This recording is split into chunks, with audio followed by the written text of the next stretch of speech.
Hey, hello. Balik lagi di channel Spoiler Moon dan kita akan lanjut mendengarkan lagi cerita hidup Fang Yuan. Di part sebelumnya diceritakan kalau Fang Yuan itu dites oleh Wei Yang, di mana pada akhir hari mereka melakukan sparring. Tentu saja di situ Fang Yuan dan Bai Ning kalah karena mereka memang tidak memiliki Gu yang mumpuni untuk melawan Wei Yang. Namun berkat pertandingan itu, kepercayaan Wei Yang pada Fang Yuan serta Bai Ning meningkat drastis. Apalagi di akhir cerita diceritakan kalau Fang Yuan itu memberikan nama aslinya kepada Wei Yang. Tentu semuanya itu hanyalah sandiwara dari Fang Yuan. Tetapi karena sandiwara itu, Wei Yang merasa kalau dia sudah mendapatkan apa yang diperintahkan oleh Patriark. Nah, kita akan lanjutkan lagi cerita berikutnya di part 43. Setelah bertarung dengan Wei Yang, Fang Yuan serta Bai Ning pun kembali ke distrik 3. Di sana mereka kembali ke tempat mereka sebelumnya menginap. Dan selama itu, Fang Yuan juga bertemu dengan Sang Yasi. Pertemuan mereka sesuai dengan apa yang mereka sepakati sebelum Fang Yuan pergi dengan Wei Yang ada di part sebelumnya. Sekarang sudah 3 hari berlalu dan Fang Yuan serta Sang Yasi kembali bertemu. Mereka duduk berhadapan. Fang Yuan duduk dengan santai dan menikmati teh yang ada di depannya. Sedangkan Yasi, dia tampak penuh dengan amarah. Beberapa hari ini saya dengan tulus datang menemui Tuan. Tapi Tuan selalu menaikkan harganya. Mulai dari 650.000 Primeval Stone hingga sekarang sudah menjadi 800.000. Apakah Tuan hanya mempermainkan saya dan menghabiskan waktu? Kata Yasi yang tampak marah. Sayangnya, saat ini Yasi hanya bisa bersabar karena dia takut pada Fang Yuan. Dia takut kalau Fang Yuan melaporkan tindakannya ini pada ayahnya.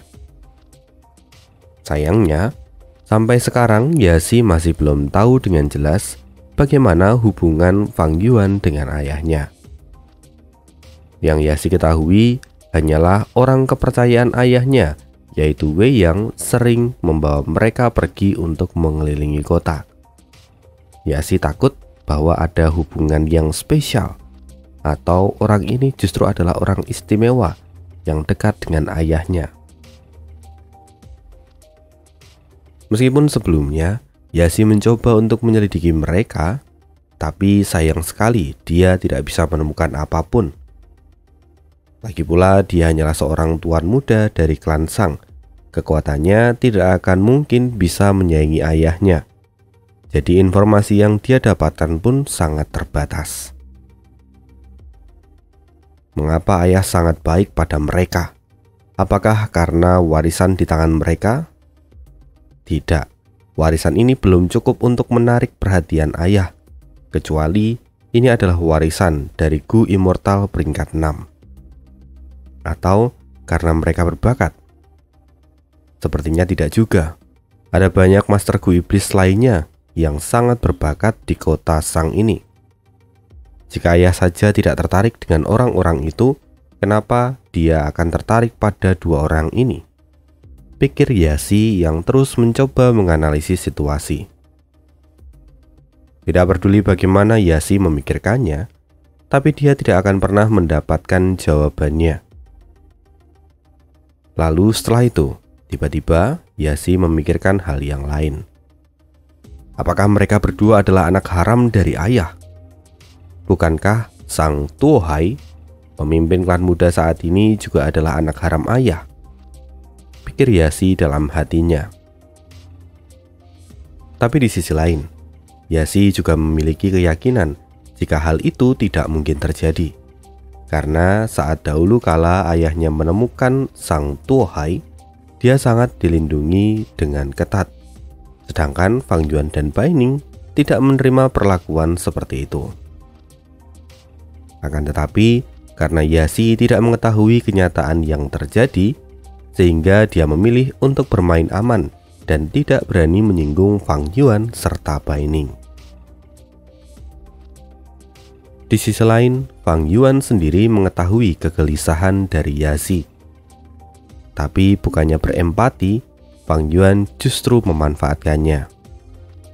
Ini, kegigihan Fang Yuan sungguh berhasil mengalahkan perlawanan dari Yasi.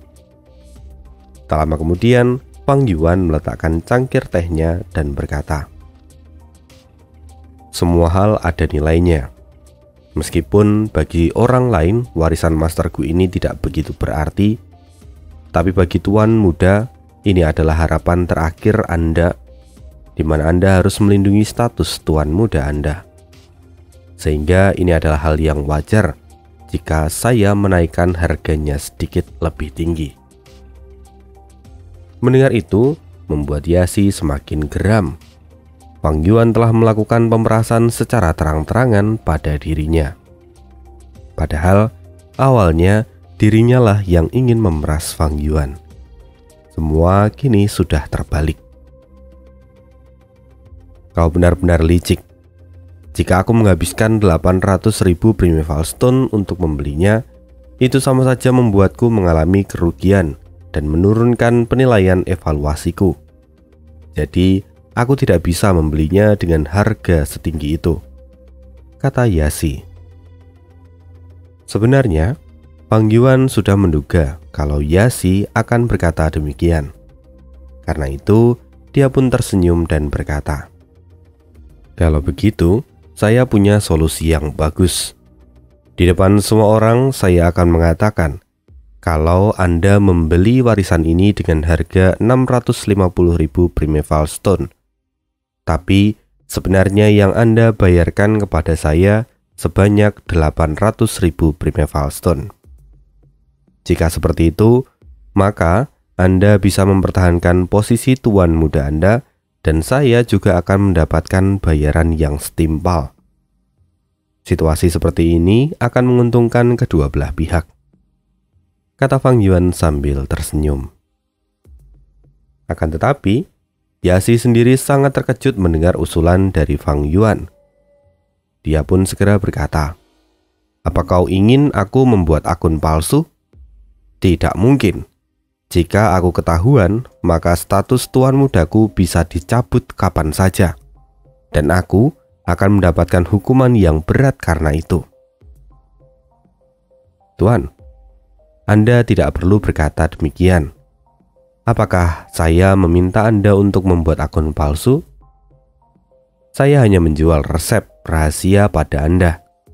Dan Anda cukup berkata, jika Anda merasa kalau saya adalah orang yang jujur dan baik hati. Karena itu, Anda kemudian memberikan beberapa Primeval Stone sebagai hadiah untuk saya. Dan semua itu tentu saja tidak ada hubungannya dengan pembuatan akun palsu," kata Fang Yuan.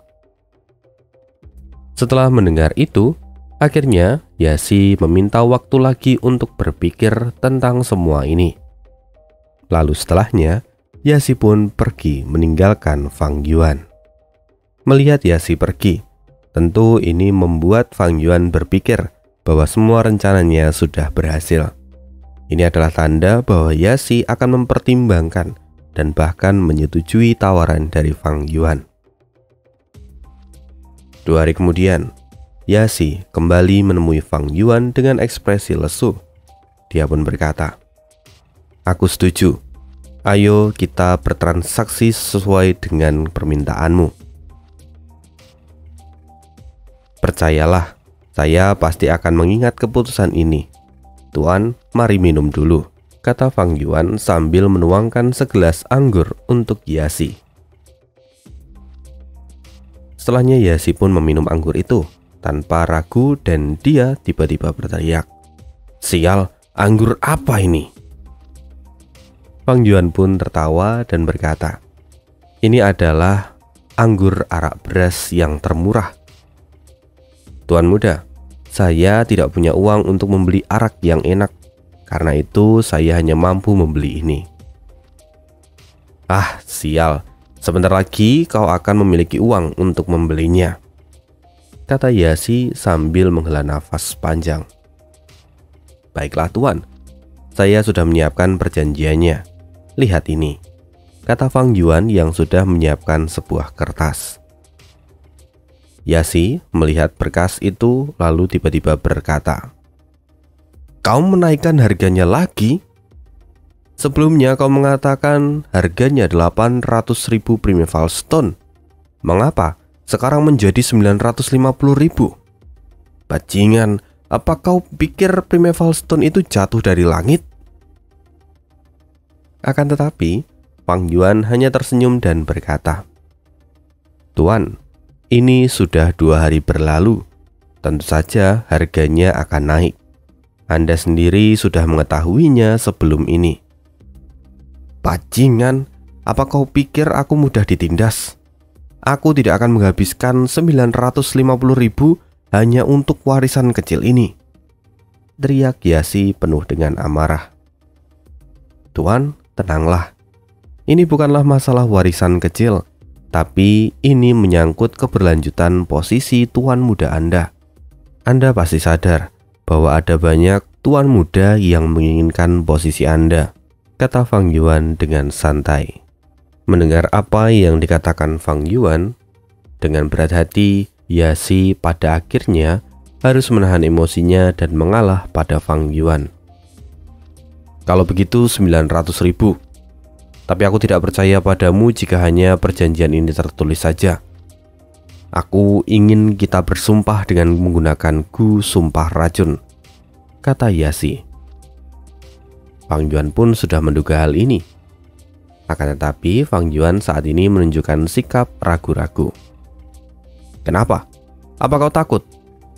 Jika kita tidak menggunakan Gu Sumpah Racun, bagaimana jika suatu saat kau akan lari? Jika kau tidak menginginkannya, maka aku tidak ingin meneruskan perjanjian ini," kata Yasi dengan tegas. "Baiklah, saya akan melakukannya terlebih dahulu," kata Fang Yuan yang kemudian mengulurkan tangan kirinya. Pada saat yang sama, Yasi tersenyum lalu meneriakkan Gu Sumpah Racun. Gu Sumpah Racun itu adalah Gu Worm peringkat 3 yang berbentuk seperti cacing seukuran ibu jari dan berwarna merah keunguan. Dengan segera, Gu Sumpah Racun terbang ke jari telunjuk Fang Yuan dan menggigitnya. Setelah itu, seketika Fang Yuan merasa sangat kesakitan, terutama di bagian jantungnya yang seperti ditancapi jarum. Fang Yuan terus menahan rasa sakit itu. Dia mulai membaca dengan detail dokumen yang dia buat sendiri. Setelah Fang Yuan selesai, Gu Sumpah Racun itu menjadi 2 kali lipat besarnya karena dia telah menyerap darah dari jantung Fang Yuan. Kemudian Gu Sumpah Racun terbang ke jari Yasi dan dia pun mulai menghisap darahnya. Yasi pun melakukan hal yang sama seperti Fang Yuan. Dan setelah prosesi perjanjian itu selesai, wajah mereka berdua terlihat pucat karena kurang darah. "Perjanjian sialan ini, kenapa lama sekali? Tidak bisakah kau menyingkat isi perjanjian ini? Atau apakah masih ada yang ingin kau tambahkan?" kata Yasi dengan kesal. Fang Yuan pun menggelengkan kepalanya. Lalu tak lama kemudian Gu Sumpah Racun tiba-tiba meledak. Akan tetapi tidak ada darah yang berceceran dan Gu Sumpah Racun itu berubah bentuk menjadi titik-titik cahaya merah, yang mana itu segera terbang ke arah Fang Yuan dan Yasi seperti hujan. Titik-titik merah itu kemudian mengenai ke tubuh kedua orang itu, lalu berubah menjadi semacam simbol yang menunjukkan bahwa Gu Sumpah Racun telah sukses. Tidak lama kemudian, simbol itu pun menghilang dan tenggelam ke dalam kulit mereka. Setelah itu, Yasi hanya tersenyum sambil melihat ke arah Fang Yuan dan dia berkata, "Kita sudah bersumpah. Jika di masa depan kau berubah pikiran dan melanggar perjanjian ini, kau akan meledak dan menjadi genangan darah. Akan tetapi, ekspresi Fang Yuan masih tetap tenang dan dia berkata, "Saya tahu akan hal itu, Tuan Muda. Maka sekarang, tolong berikan Primeval Stone milik saya." "Kau tidak perlu khawatir, aku tidak pernah ingkar janji," kata Yasi. Lalu dia mengeluarkan sebuah gulworm yang berbentuk seperti bola kristal, di mana di dalamnya terlihat ada seorang pria tua yang bungkuk dan membawa tongkat.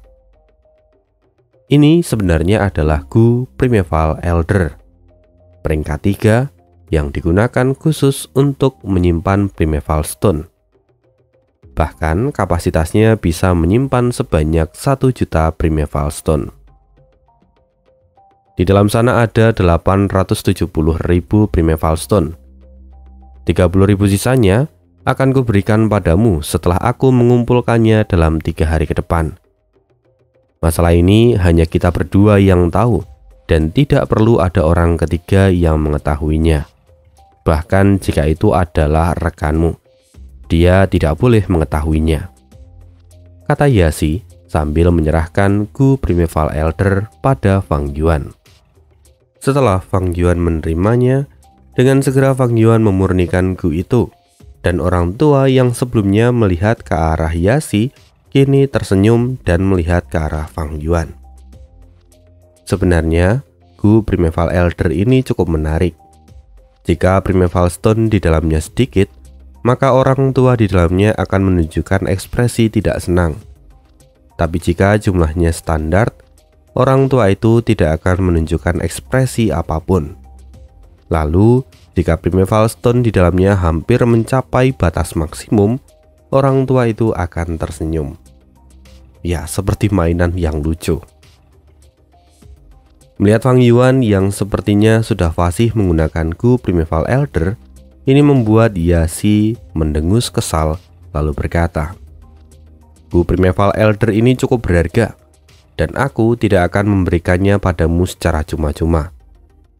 Sebelumnya, aku mendapatkan Gu ini di suatu pelelangan dengan harga 6.600 Primeval Stone."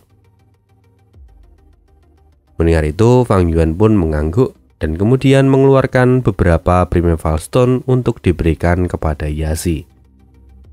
Setelah menerimanya, dengan segera Yasi pun pergi meninggalkan Fang Yuan. 3 hari kemudian, Yasi telah mengumpulkan 30.000 Primeval Stone dan menyerahkannya pada Fang Yuan. Pada saat itu, Fang Yuan memberikan resep yang dia janjikan kepada Yasi, tetapi tidak termasuk Gu kesatuan daging tulang, yang mana itu sangatlah berharga untuk Fang Yuan. Setelah menerima resepnya, Yasi pun memeriksanya. Dia menemukan ada banyak resep lain yang menggunakan Gu tombak tulang sebagai bahan dasarnya. Dan seketika, ini membuat suasana hati dari Yasi menjadi senang. Lalu, Fang Yuan juga menjual Gu tombak tulang spiral, dan Gu lonjakan tulang seperti perjanjian awal mereka. Akhirnya, kesepakatan pun telah selesai. Yasi meninggalkan Fang Yuan. Setelah hari itu, 3 hari berlalu dengan cepat. Saat ini, Wei Yang kembali datang menemui Fang Yuan dan Bai Ning untuk menyampaikan undangan dari pemimpin klan Sang Yanfei. "Dua tamu yang terhormat, pemimpin klan akan mengadakan perjamuan, dan beliau secara khusus meminta saya untuk mengundang Anda berdua," kata Wei Yang. "Perjamuan? Akhirnya momen ini datang juga," pikir Fang Yuan.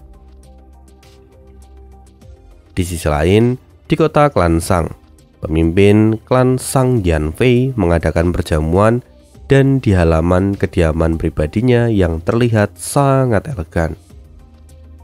Di sana, terlihat beberapa pemuda yang berdiri berdekatan.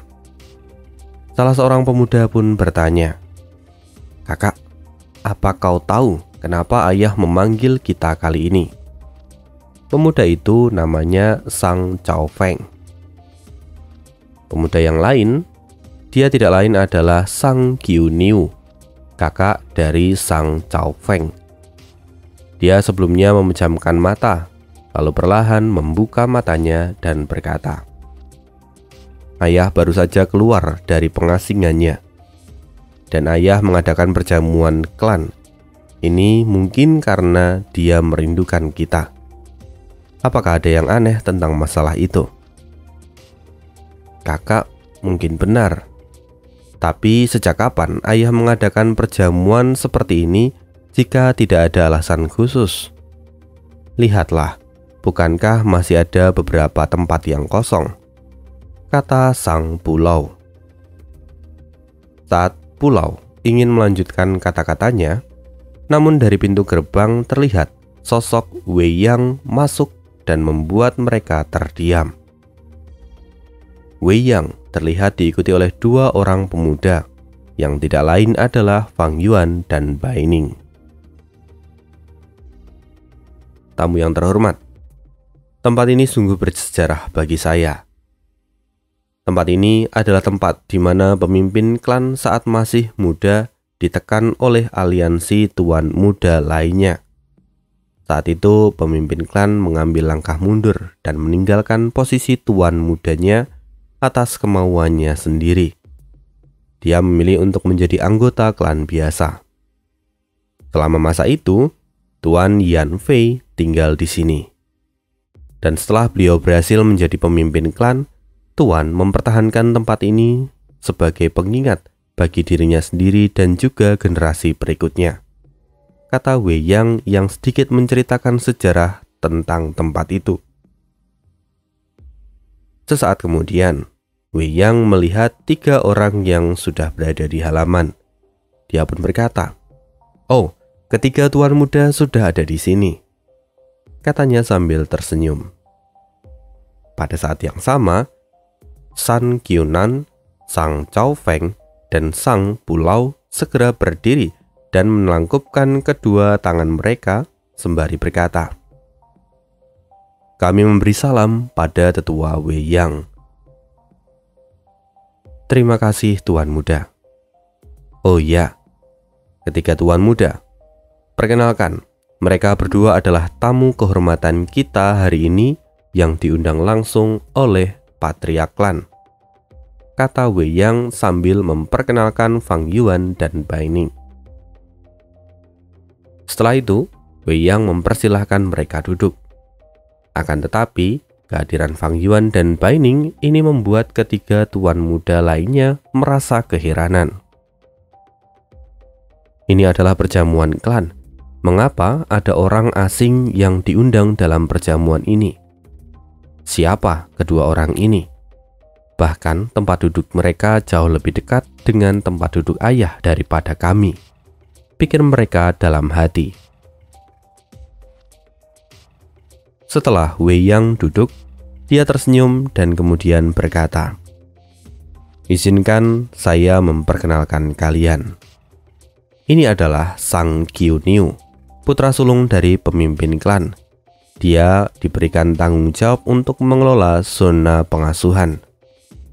Selanjutnya adalah putra keempat pemimpin klan, namanya Sang Chao Feng. Dia adalah yang mengatur semua zona gu pertarungan. Kemudian ini adalah Sang Pulau.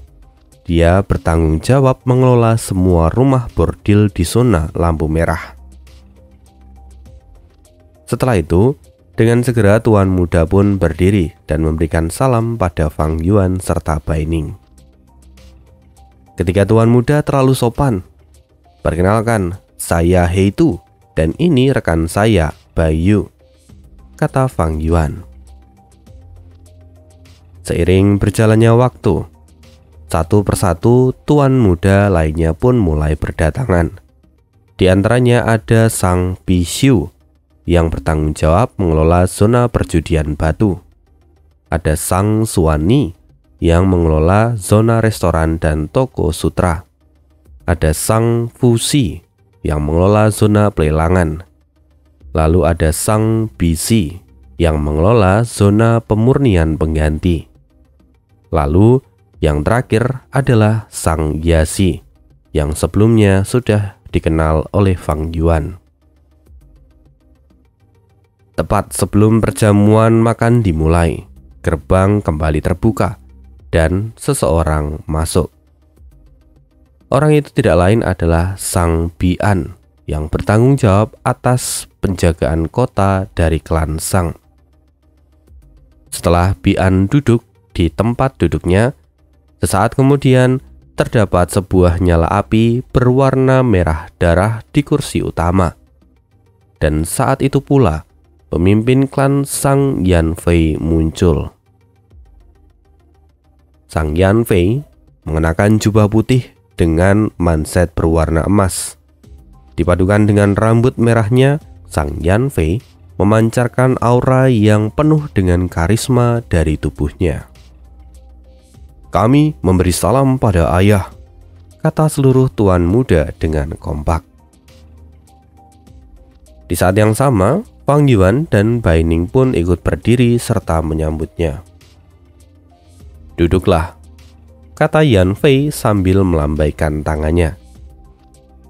Sesaat kemudian, tiba-tiba muncul 7 cahaya indah yang bertaburan seperti hujan. Cahaya itu mendarat di atas meja, lalu berubah menjadi berbagai macam hidangan yang lezat.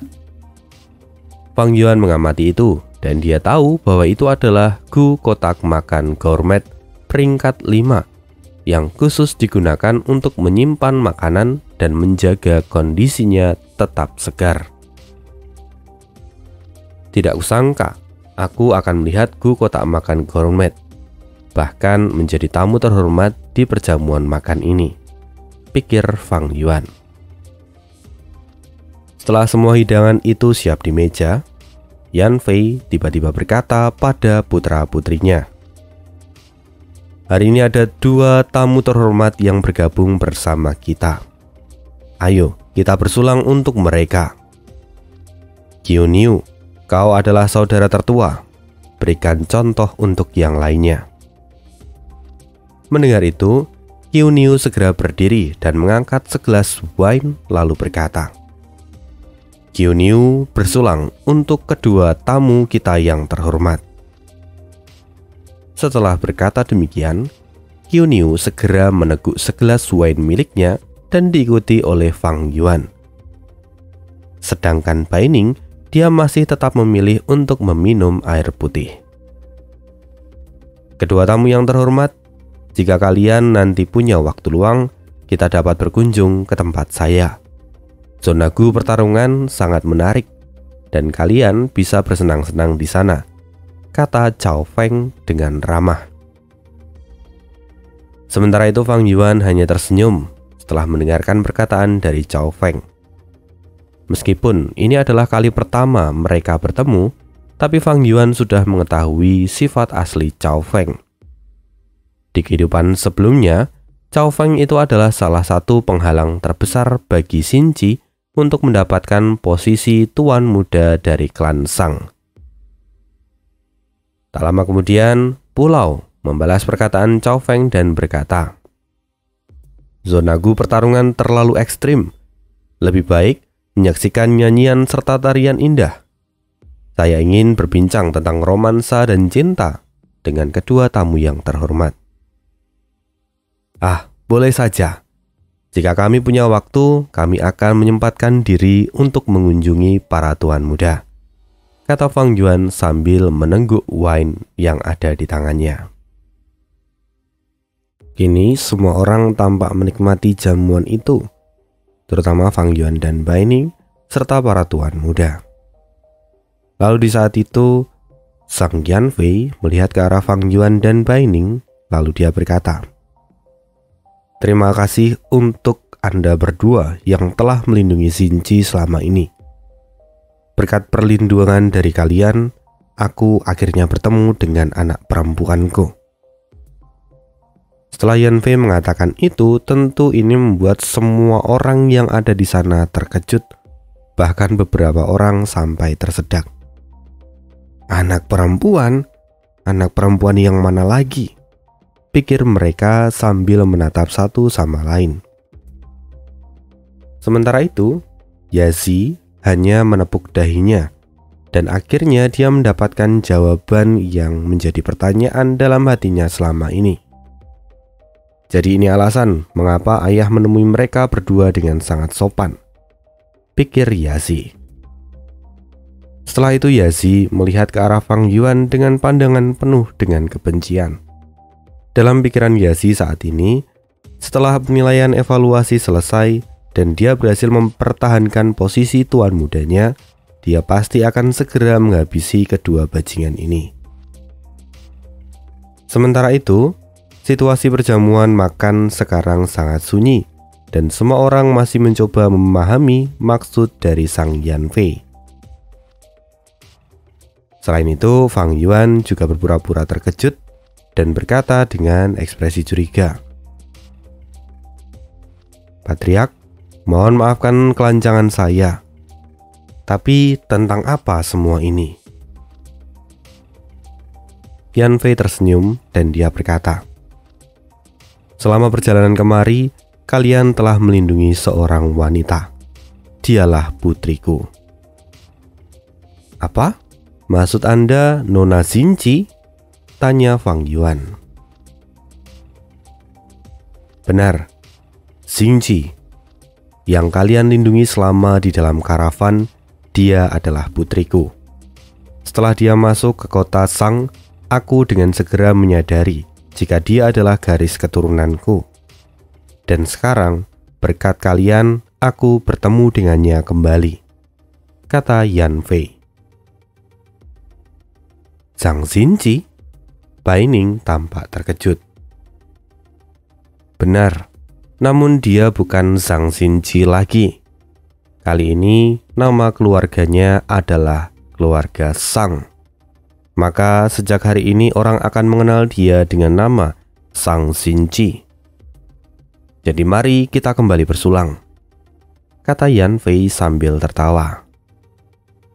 Tidak lama kemudian, pintu gerbang kembali terbuka. Di sana terlihat seorang Master Gu bernama Sang Tianlan dan diikuti oleh Xinci serta Xiao Die. Mereka berjalan mendekati perjamuan makan itu. Tiba-tiba, langkah Xinci terhenti dan ekspresinya sungguh terkejut sekaligus gembira ketika melihat sosok Fang Yuan dan Bai Ning berada di antara kerumunan itu. "Itu mereka!" teriak Xinci yang terpana melihat Fang Yuan dan Bai Ning. Tapi di sisi lain, keterkejutan Bai Ning sebenarnya bukan karena identitas dari Xinci, melainkan sesaat yang lalu Bai Ning baru menyadari apa yang sebenarnya direncanakan oleh Fang Yuan. Menurut Bai Ning, sebelumnya Fang Yuan sudah mengetahui identitas sebenarnya dari Xinci. Oleh karena itu, selama di karavan, Fang Yuan dengan sengaja melindungi Xinci.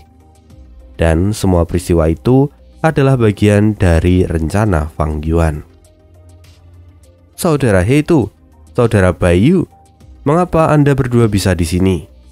kata Xinci sambil mendekati mereka.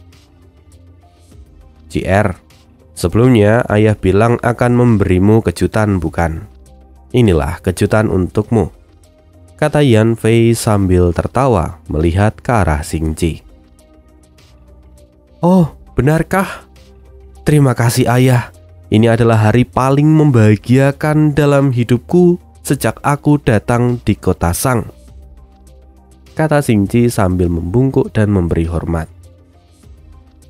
Sekarang, Xinci mengakui Yanfei sebagai ayahnya.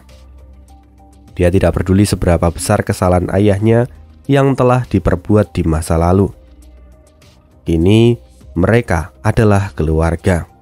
Bahkan meski Xinci memiliki dendam pada Yanfei karena menelantarkan ibunya, tapi hubungan keluarga mereka tidak bisa diputuskan. Di sisi lain, Yanfei tampak tersenyum bahagia lantaran ini adalah kali pertama dirinya dipanggil ayah oleh Xinci.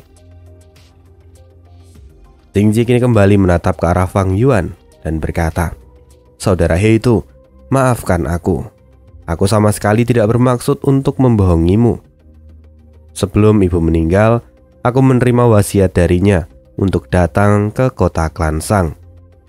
Dan setelah sampai di kota ini, aku baru mengetahui tujuan sebenarnya dari ibuku, bahwa ibuku ingin mempertemukan aku dengan ayahku. Perkataan Xingji itu bagaikan petir di siang bolong untuk Baining. Dia tampak kebingungan. Baining bergumam. Bahkan Xingji saja tidak tahu identitasnya sampai dia bertemu dengan Sang Yanfei. Tapi bagaimana bisa Fang Yuan mengetahui identitasnya? Baining tampak berpikir keras. Baining kini melihat bahwa sosok Fang Yuan menjadi semakin misterius. Di sisi lain, Fang Yuan sendiri tetap tenang dan berkata, "Jadi begitu. Sebelumnya, aku bertanya-tanya, mengapa akhir-akhir ini Klansang memperlakukanku dengan sangat baik? Jadi ini alasannya. Ternyata kamu adalah putri dari pemimpin Klansang." "Saudara Hetu, sekali lagi maafkan aku," tanya Xingji dengan wajah gugup. "Tidak masalah. Mengapa saya harus marah pada orang yang bahkan tidak tahu apapun?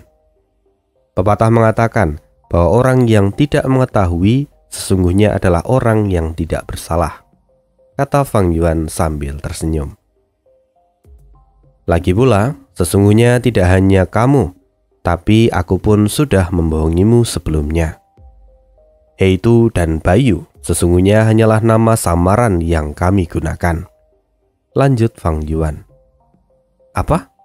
Xingji tampak terkejut dan membeku untuk sesaat. "Ya, seperti yang kamu tahu bahwa kami adalah kultivator di jalan iblis.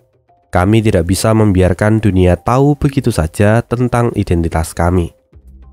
Dan hari ini kita bertemu lagi lalu saling membuka rahasia. Maka ini adalah tanda bahwa ada ikatan di antara kita. Sekali lagi, perkenalkan. Aku adalah Guyue Fang Zheng, dan dia adalah Baining Bing. Itu adalah nama asli kami, Nona Xingji," kata Fang Yuan sambil sedikit membungkukkan badan. "Guyue Fang Zheng? Fang Zheng," gumam Xingji dalam hatinya dan terus mengingatnya. Sang Pulau yang memperhatikan dari samping tidak bisa menahan tawanya, lantaran dia akhirnya mengetahui identitas dari Fang Yuan. Dia ingat akan kejadian selama setahun terakhir yang ramai diperbincangkan. Ya, tentang Guyue Fang Zheng yang lolos dari malapetaka di Gunung Qingmao dan Fang Zheng yang telah merampok klan Bai serta mengambil warisan mereka. Sang Pulau segera menyadari betapa hebat dan mengerikannya sosok yang ada di hadapannya ini. Dia bahkan sampai bergumam, "Pantas saja jantungku tidak mau berhenti berdebar setelah melihat kemunculan orang ini." Tampak seringai muncul di wajah Sang Pulau. Sementara itu, para saudara lainnya segera menyapa Xingji, karena ini adalah kali pertama mereka bertemu secara langsung. Selain itu, acara kali ini memang tempat untuk mengumumkan identitas dari Xingji. Jadi semua orang pun baru tahu. Sangat wajar kalau para saudaranya tidak mengetahui ini dan langsung menyapa Xingji dengan hangat. Sangat hangat. Hingga tidak ada yang tahu apa yang bersembunyi di balik salam hangat itu. Kenapa demikian? Sangat sederhana. Dengan kedatangan sosok penerus yang baru, maka hierarki yang telah terbentuk saat ini bisa saja goyah. Apalagi saat ini semua orang bisa melihat kalau Sang Xiaolan, salah satu dari 3 bawahan terdekat Sang Yanfei, selalu ada di dekat Xingji. Hal ini jelas menimbulkan kecemburuan di hati para tuan muda yang ada di sana. Lantaran sebelumnya, Yanfei tidak pernah menyayangi putra-putrinya seperti yang ia lakukan pada Xingji. Jelas, kedatangan Xingji adalah sebuah ancaman.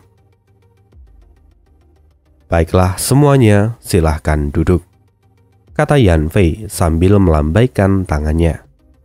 Semua orang pun kembali duduk.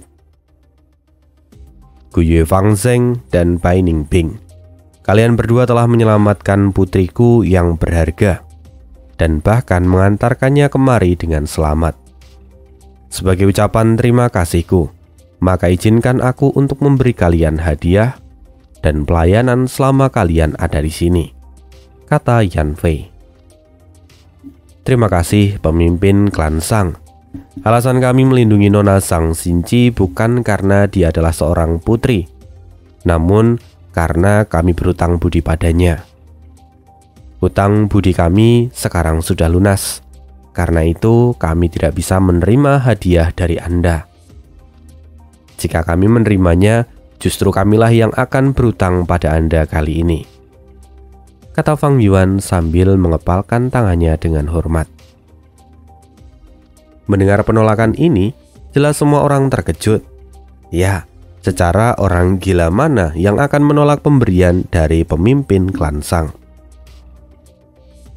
Melihat Fang Yuan menolak hadiah itu, membuat Xinji agak cemas, dan dia segera berkata, "Ayah, saudara Fang Zheng tidak hanya menyelamatkan nyawaku, dia bahkan kehilangan banyak aset karena keegoisanku selama di dalam perjalanan.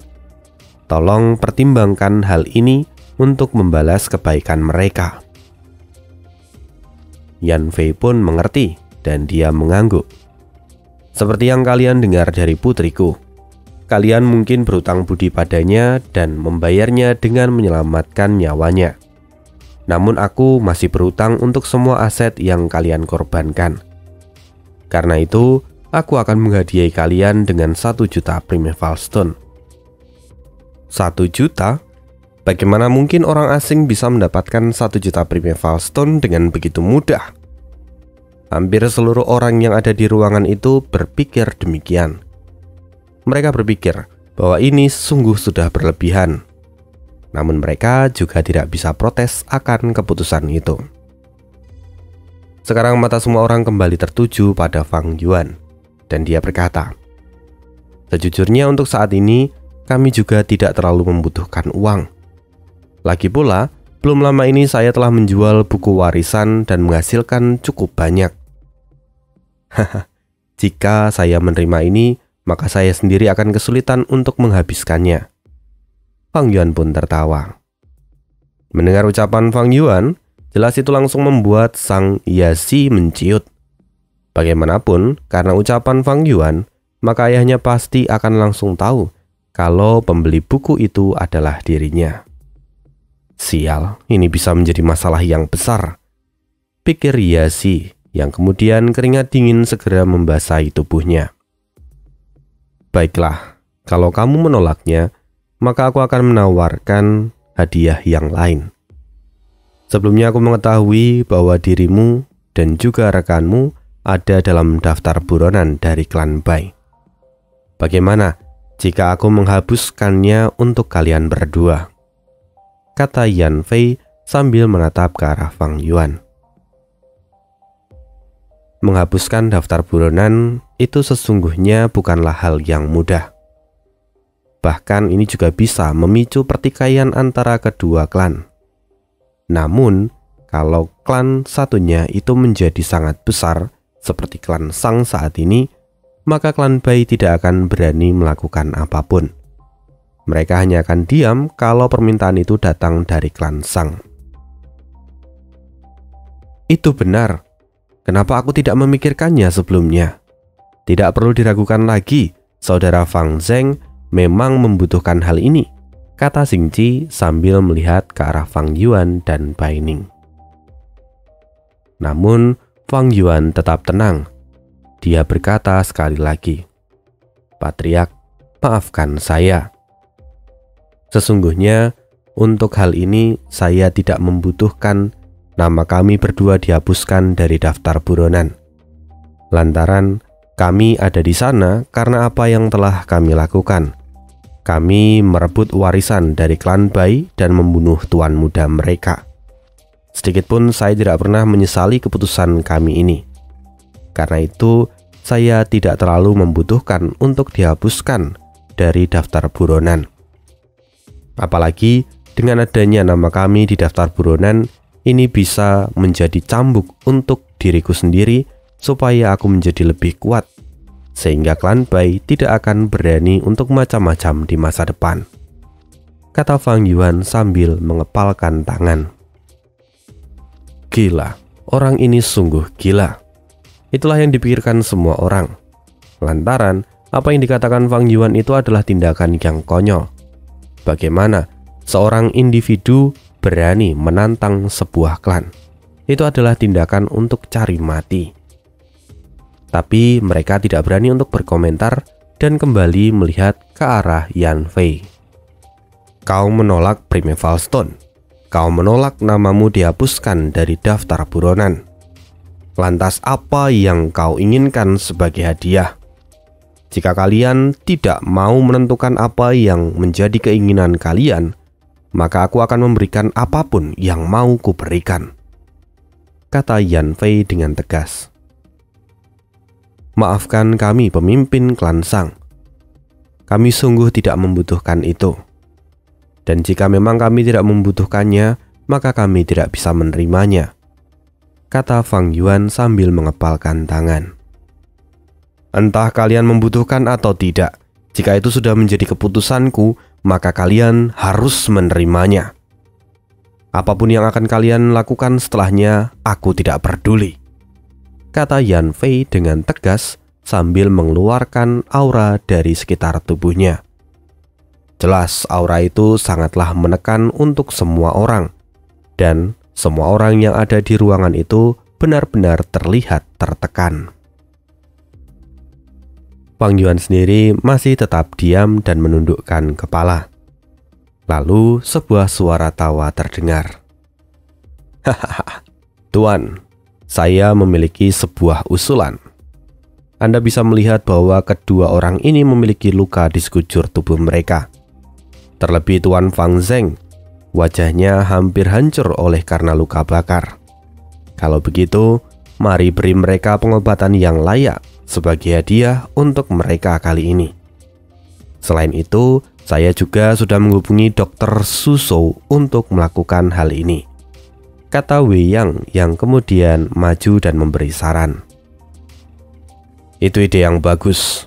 Maka sebagai ucapan terima kasihku, aku akan memberi kalian berdua kesembuhan. Dengan kuasaku akan kubuat kalian berdua seperti terlahir kembali, kata Yan Fei. Terima kasih banyak, Patriark Klan Sang, kata Fang Yuan sambil menundukkan kepala dan mengepalkan tangan. Dia tidak lagi berani untuk menolak.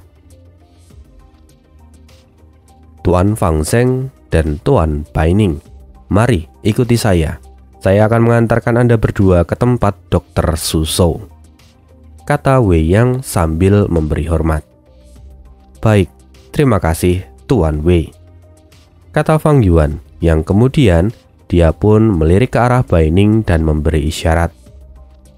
Baining tahu kemudian mengikuti Fang Yuan meninggalkan tempat itu. Dan acara di tempat itu masih terus berlanjut sampai dengan malam hari. Ya, inilah perjalanan hidup Fang Yuan hari ini. Dan kita akan lanjutkan lagi di part berikutnya, part 44. See you again dan bye.